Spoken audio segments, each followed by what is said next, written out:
A Tasteless Tale by Raymond Kinsella.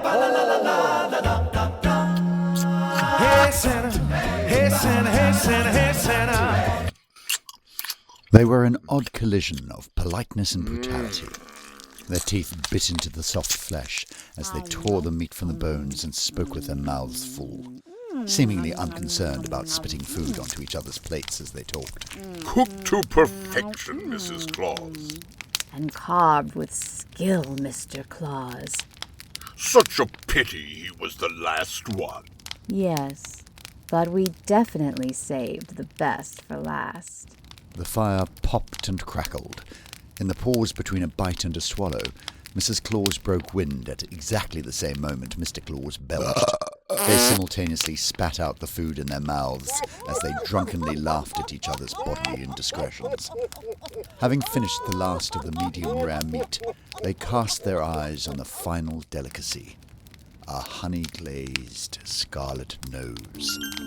Mr. Claus sliced it in two, and he and his corpulent wife each stabbed their half with eager forks, sniffed the cooked nose with flared nostrils, opened their gaping mouths wide, placed the last of Rudolph on their tongues, savoured the taste for a moment, and then, without a hint of remorse, swallowed the final portion of their prize reindeer. Not long after their carnivorous consummation, in the dim light of the fire, the elderly pair snored loudly, a combination of nightcap cognac and digestive coma. On the far side of the room, a clink of metal pierced the silence.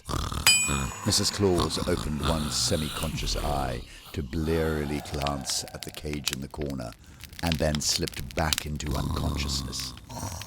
In the flickering light of the dying embers, a pair of tiny hands held the cold steel of a hefty padlock, while a second pair of hands slid a candy cane through the shank. This isn't gonna work, Bushy. You got a better idea? I'm all ears. Well, you are an elf. Bushy glared a deathly, unamused stare at Alabaster. We're in a cage and about to be spit roasted over a low flame as we scream in agony so that they can have a meal of elf flesh, and you're cracking jokes? Sorry. Just trying to lighten the mood. Hey, can we focus on the task at hand? Interjected Pepper. Bushy twisted the candy cane as hard as he could, and, unsurprisingly, it snapped loudly, without having made any impact at all on the padlock. Gumbleriff stifled a sob, only to immediately cry out, We're all gonna die! Pepper kicked her swiftly, which had the unintended effect of making all her bells jingle, and Gumbleriff whimpered pitifully. Shh! Pepper shushed Gumbleriff and gave her a glaring look that said, What the fa-la-la-la-la is wrong with you? Mr. Claus shifted in his armchair and sputtered a sudden snore. With lightning-fast reflexes, Pepper slapped her hand over Gumbleriff's mouth, and they held their breaths until the old man settled back into a steady, rhythmic rasp, mouth agape. Look, Whispered Alabaster. we don't know for a fact they're gonna eat us. Pepper scowled. Oh, really? They just devoured all 9 of their reindeer, and as they were digesting the last, they were discussing whether to make elf pie or elf kebabs. So what makes you think there's the slightest chance they're not deadly serious? Sugarplum Squeezy let out an excited, muted squeal. Psst! Guys, over there, look! The door was slowly opening. Wurnozzle Grunge, the oldest of the elves, stepped cautiously into the room, wearing his winter long johns and brandishing a hunting knife in one hand and a baton in the other. He surveyed the room before creeping over to the cage. I've never been so happy to see you in all my life. Gushed Bushy. Is everyone all right? For now, at least. What the hell is going on? We'll explain later, but you gotta get us out of here. Any idea where the key is? In unison, they pointed to the ring of keys attached to Mrs. Claus's belt. Damn, and curses by the dozen, Muttered Wurnozzle Grunge. He was not only the eldest, but also the tallest of the elves. But he was still only 5 nothing to Mrs. Claus's 5 6 inches, and considerably smaller in stature. If he had to fight her, All she'd have to do would be fall on top of him, and it would all be over. Instantly. He cautiously crept towards potential disaster.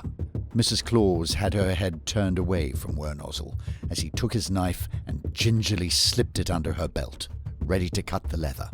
He decided that one rapid upward swipe would be the best way to sever it, but he knew that he'd have to simultaneously catch the keys before they hit the floor. At the same moment he sliced upwards, Mrs. Claus rotated swiftly in her chair, fingers splayed in an attempt to grab the intruder. There was a sudden concurrence of downward moving hand and upward slicing knife, and her eyes bulged in surprise and then pain. In the seconds it took for her brain to send the message to scream, Wurnozzle Grunge grabbed the keys and raced towards the cage. Mrs. Claus stumbled after him, clutching the wrist of her impaled hand. She tried to steady herself against Mr. Claus's chair, their combined weight resulting in him being tipped out of it. He exclaimed in alarm at being woken so harshly, his fleshy frame slapping onto the stone floor, with the force of a beached whale being dumped by a tidal wave. Mrs. Claus barely paused as she pulled the knife from her hand and staggered after Wurnozzle Grunge, ready to gut him. As she lumbered towards him, he tried desperately to find the right key. The caged elf screamed at him to run, but it was too late. She grabbed him around the neck and yanked him onto his back. The ring of keys fell to the floor. The elves stuck their arms through the bars, frantically trying to reach it, but it was an inch too far away. Still half asleep and not sufficiently sober enough to work out what was going on, Mr. Claus started yelling incoherently. Wurnozzle Grunge got back onto his feet and in all the commotion heard Pepper shout, Have no mercy! Kill the murderous cow! In that moment, he saw Mr. Claus prone on the floor and took the opportunity to kick him in the throat with the full, furious force of an elf leaping from a very high shelf. As the old man gasped for air, Wurnozzle found himself being tackled to the ground and smothered by the encompassing mass of Mrs. Claus. Gumbleriff, still sobbing in the corner as everyone else reached desperately for the keyring, suddenly noticed the snapped candy cane lying on the floor of the cage. She picked it up, tapped Bushy on the shoulder, and handed him the hooked end. Move! Bellowed Bushy. They cleared the way for him to use the extra couple of inches afforded by the hook to grab the keys. Mrs. Claus, eyes full of murderous intent, adjusted her position so she was pinning Wurnozzle Grunge to the floor and raised the knife. Wurnozzle Wiener Elf Sausages.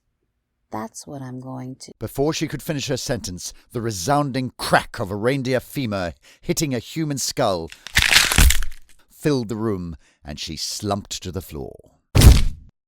The elves had escaped, and Bushy had landed the first of many vengeance-filled blows. Much to the consternation of all the other elves, Gumbleriff, usually docile and timid, had unlocked the hitherto undiscovered door to her inner sadist and was maniacally cackling as she repeatedly and gleefully plunged the sharp end of the broken candy cane into Mrs. Claus's eye. Let's see you make sausages when you're blind, you fascist of the festive season! I think being dead is more of an impediment to her cooking skills, observed Peppa, backing away from her crazed elf compatriot. I think we're going to be eating leftovers long after Christmas is over this year, said Wurnozzle Grunge with a wry smile. And it looks like Santa's little helpers have become help yourself to more Santa. Snickered Bushy. And the moral of the story?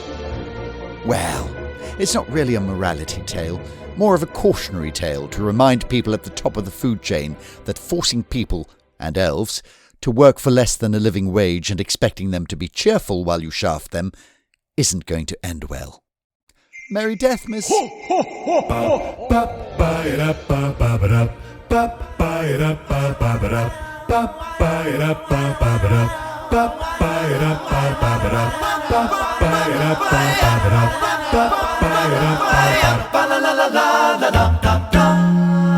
Hey Santa, hey Santa, hey Santa, hey